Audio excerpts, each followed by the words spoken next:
La Turquie, un pays aux 1000 facettes. Après plus d'1 mois et demi à arpenter ses terres, elle nous permet encore de s'émerveiller. Par la richesse des rencontres et des paysages encore jamais vus de nos propres yeux, elle nous fascine. Cette semaine, nous sommes dans une des régions arides du pays, le plateau anatolien. Nous y découvrons aussi de nouveaux décors et de nouvelles textures.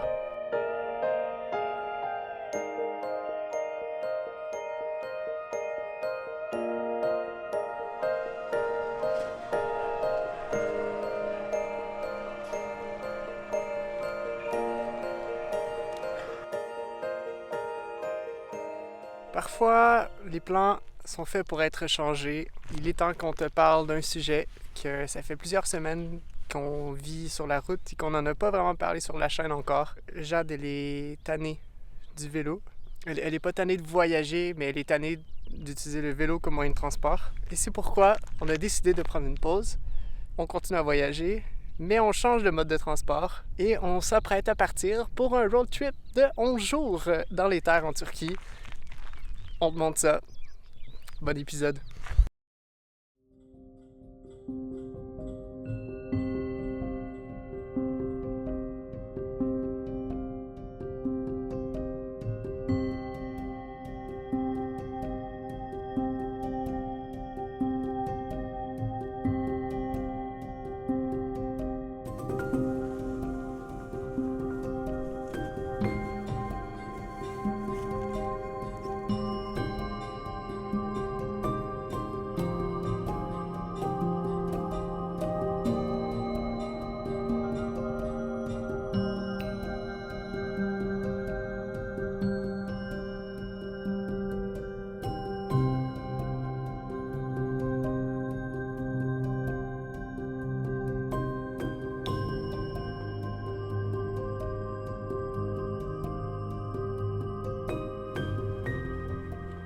Ça te dit, on va commencer l'épisode avec l'ascension d'un volcan, hein? Pourquoi pas? Ce lieu près de Karapinar, dans la région de Konya, nous laisse sans mots. C'est le début de notre aventure en terre aride. Composé de magnésium et de sulfate de sodium, le sol blanc entoure le cratère. Le lac de Mekhe est apparemment l'unique lac de cratère de la Turquie, et il n'est pas seul dans cet horizon désertique.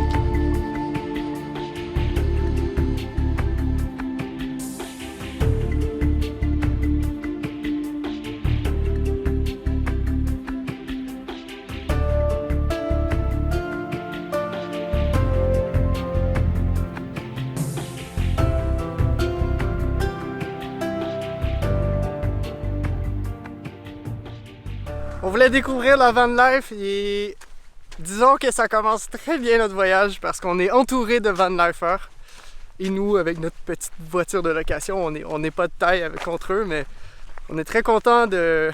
Rapidement, on fait maintenant partie de la petite communauté de van lifers qui sont ici en Turquie. Ah, c'est pas grave. Bonne route, plein de bonnes choses. Ah, pareil. Bonne route, faites attention à vous. On replie bagages, nous apprivoisons tranquillement ce nouveau rythme de voyage.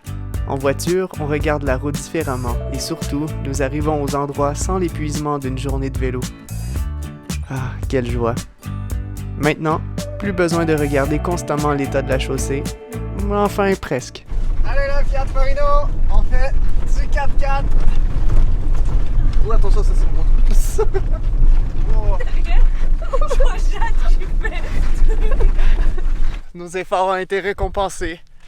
On a une de ces vues! On est juché au sommet d'une colline à admirer le lac Tuz avec un coucher de soleil. On a la paix! On a tellement la paix ici. Où est-ce qu'on s'installe? J'ai vu un petit stock chou. Je sais pas.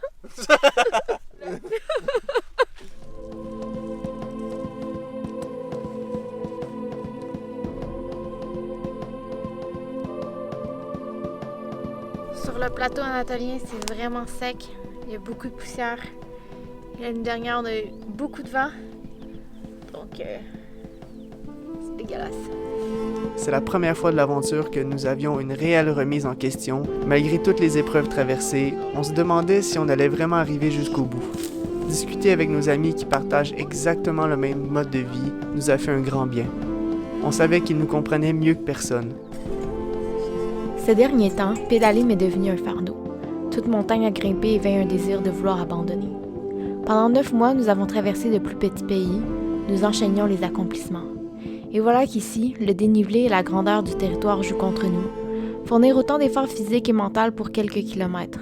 Enfin, le repos me permet d'accepter qu'il ne faudra plus qu'une simple bicyclette pour découvrir les merveilles de la Turquie.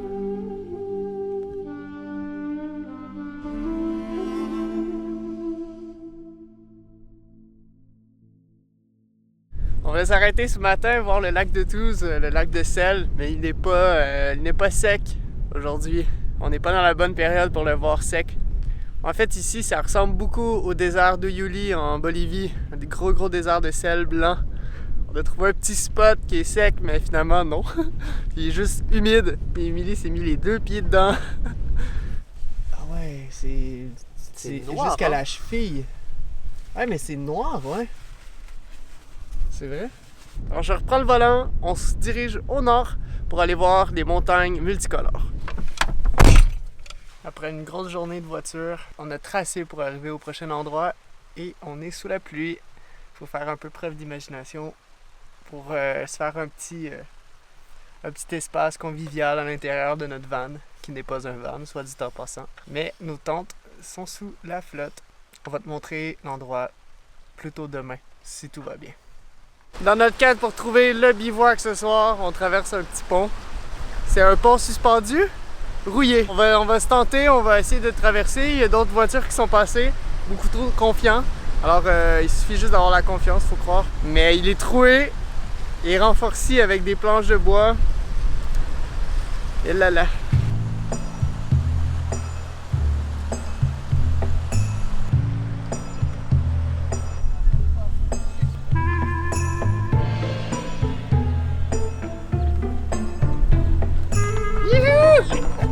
Qu'est-ce qu'on ferait pas avec notre Fiat Forino, hein? OK! Ensuite, direction vers l'un des paysages qui nous faisait rêver, les montagnes multicolores.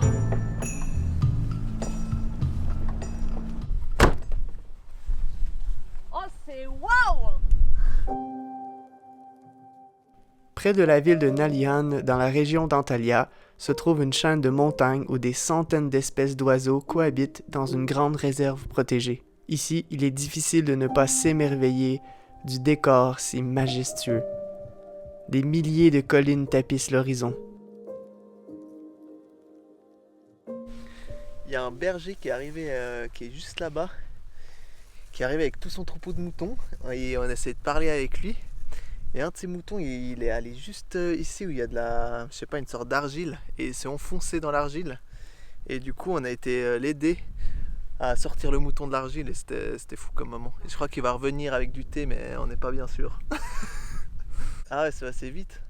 On n'a pas pris la caméra, on n'a pas filmé, mais ça a été... Et il la sortait en lui tirant les oreilles comme ça. Moi, je savais même pas comment essayer de la sortir. Je savais pas où la tirer, tu sais. J'ai tiré un moment les poils, mais je me suis dit que c'était pas une bonne idée pour retirer les pattes. Ah, c'était fou. Ça serait trop cool qu'il revienne ce soir.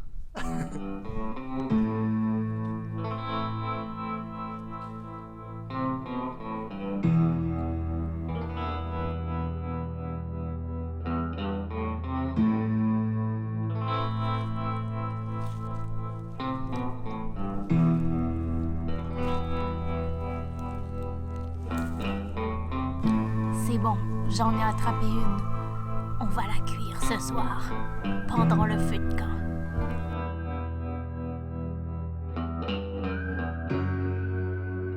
Après avoir traqué le chamallow sauvage, il est important de choisir la bonne baguette.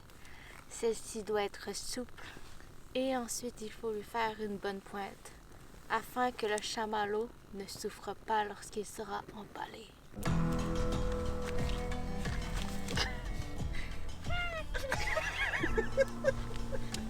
Pour une cuisson réussie, il suffit de placer le chamallow proche de la braise, lui donner un petit bain de soleil et terminer par une cuisson de beurre. C'est la guimauve la plus dégueulasse que j'ai jamais vue. Elle est pleine de sang.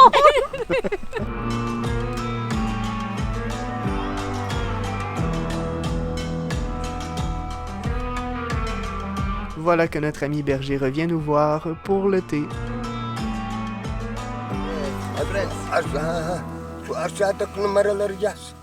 Should I write my number? Yes. Yes? Yeah? Okay. Numara yaz bak. T'as un crayon? Şu numaraları. And then Italia, Croatia, Bosnia, bicicleta. Tamam.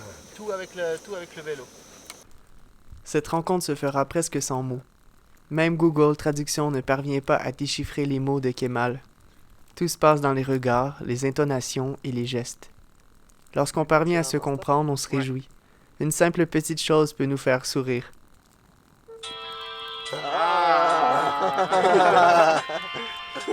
Ok, super. Ok, super.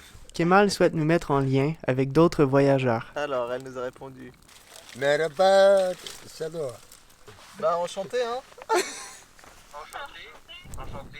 Du coup, c'est Ulysse, c'est ça? Ulysse, en fait, on est 4. Ouais, mais là, on est plus que 2. Salut, enchanté! Bon, en tout cas, il se souvient bien de vous, hein. Il nous a... Ouais. La çayı ne zaman içeceğiz? Çay. Chai! Çayı ne zaman içeceğiz? Çay. Cette soirée est le début d'une amitié avec Kemal. Nous étions loin de s'imaginer la suite.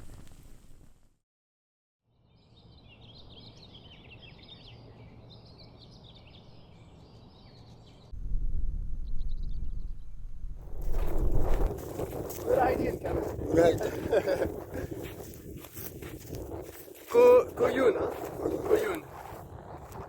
Notre ami est revenu ce matin, notre ami berger est revenu. Et il m'amène avec lui pour aller s'occuper de son troupeau de moutons. Dans un magnifique décor en plus.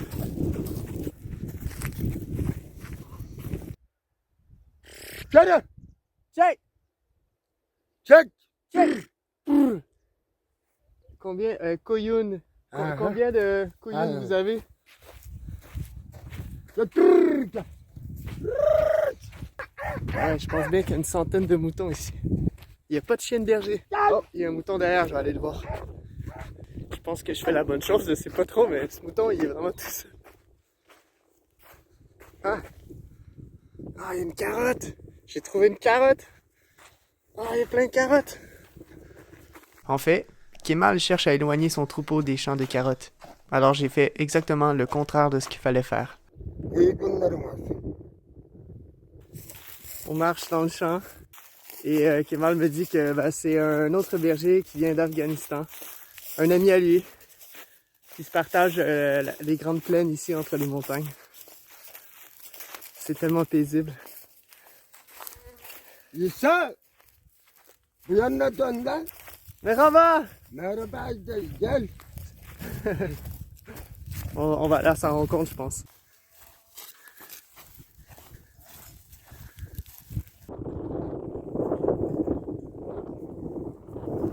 La conversation est pas évidente parce que je pense que notre ami a un gros accent en plus. Tu sais, je comprends pas très bien le turc, mais là, je suis capable de vraiment différencier un turc d'un autre juste de par son accent. Et lui, il est très prononcé. Je suis un peu mal placé pour parler parce que nous, comme Québécois, on est un peu dans le même bateau. Hein. Tu sais, la rencontre se fait vraiment par le regard, par les expressions faciales. On arrive à rire, on arrive à se faire des blagues. Vraiment une belle rencontre. Ça me fait beaucoup rire parce que les bergers seront habillés avec, tu sais, le bonnet, la grosse chemise, les gros pantalons. Alors que quand Kemal est venu me voir, j'étais en short et en bédaine. Il fait tellement chaud. Et eux sont habillés comme si c'était l'hiver. J'imagine tellement que la vie elle doit être simple comme berger. J'ai de nouveau accès à ma caméra, on poursuit cette rencontre. Il est parti tout juste pour aller voir si ses moutons sont ok. Et il va revenir prendre le thé avec nous.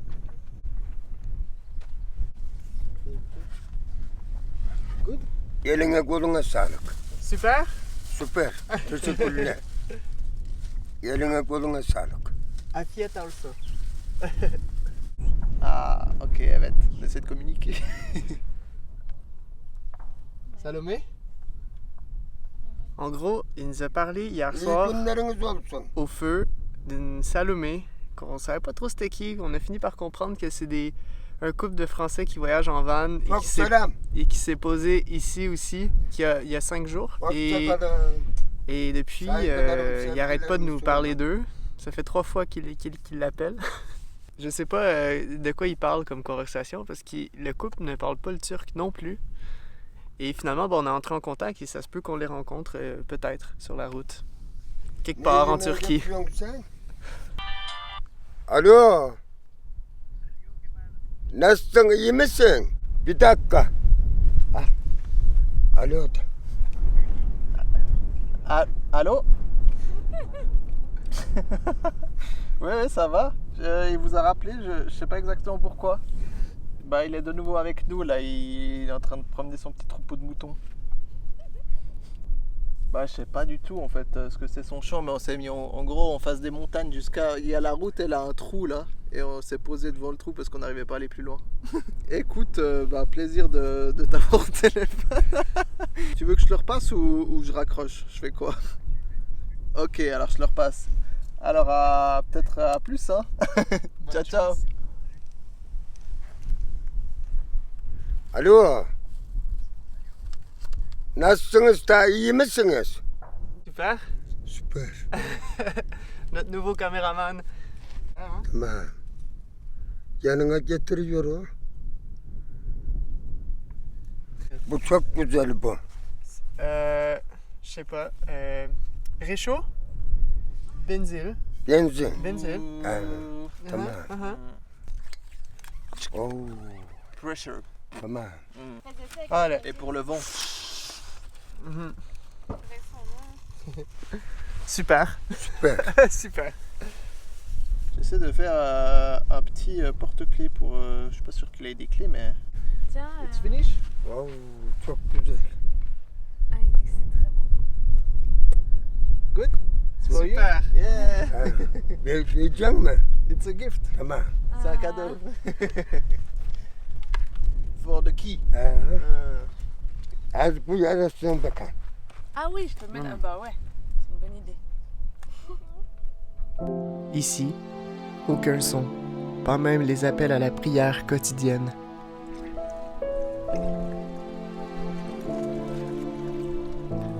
Oh yeah! Oh oui. Laisse-moi me laver. Ça fait une semaine que t'es pas lavé. Puis...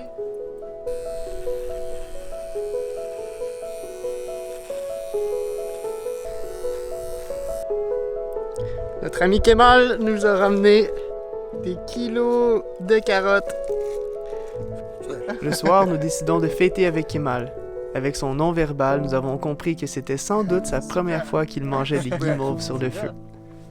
Again? Encore? Eline koluna sağlık. C'est bon? C'est bon? Teşekkürler. Ah! Malgré la forte barrière de langue, il souhaite garder contact avec les voyageurs qu'il rencontre. Nous sommes réellement touchés par cette rencontre spontanée. Allez, au revoir Kemal. Ok, ce matin, nettoyage de la voiture parce qu'on l'a fait subir un calvaire. Elle mérite un peu d'amour avant d'aller la porter. On est sur les derniers jours du road trip et on voudrait pas avoir de soucis avec la location. Disons qu'on n'a pas fait que de la petite route paisible avec elle. Mais ça, ils ne le sauront pas. Ils ne connaissent pas la chaîne YouTube et c'est mieux ainsi.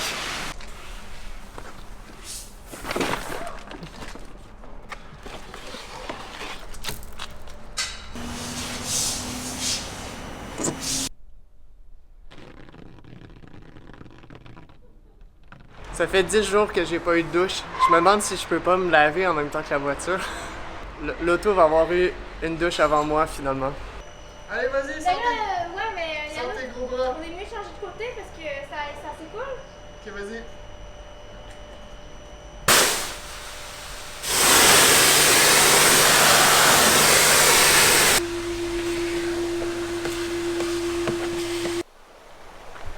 Le vendeur de baklava vient d'arriver sur la plage. Ce matin aussi, il y a un véhicule qui est arrivé, il s'est mis à klaxonner, réveiller tous les campeurs. Et c'était le boulanger. Il vendait son pain. Ça a quand même fonctionné. J'ai vendu quelques petites miches. Si tu veux dormir tard, c'est pas le bon spot. C'est quand même très drôle de le voir, voir le pâtissier arriver avec son van pour être dans le même mood et ses haut-parleurs, criant ce qu'il y a à vendre. Ah, baklava!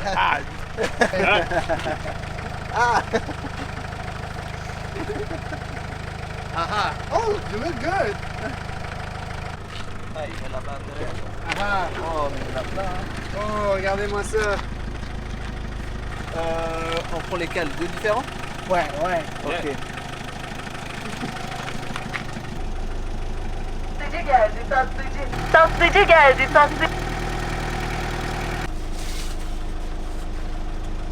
Ah, il m'a donné 4 de 5. Aujourd'hui, c'est notre dernière journée de notre road trip de la van life.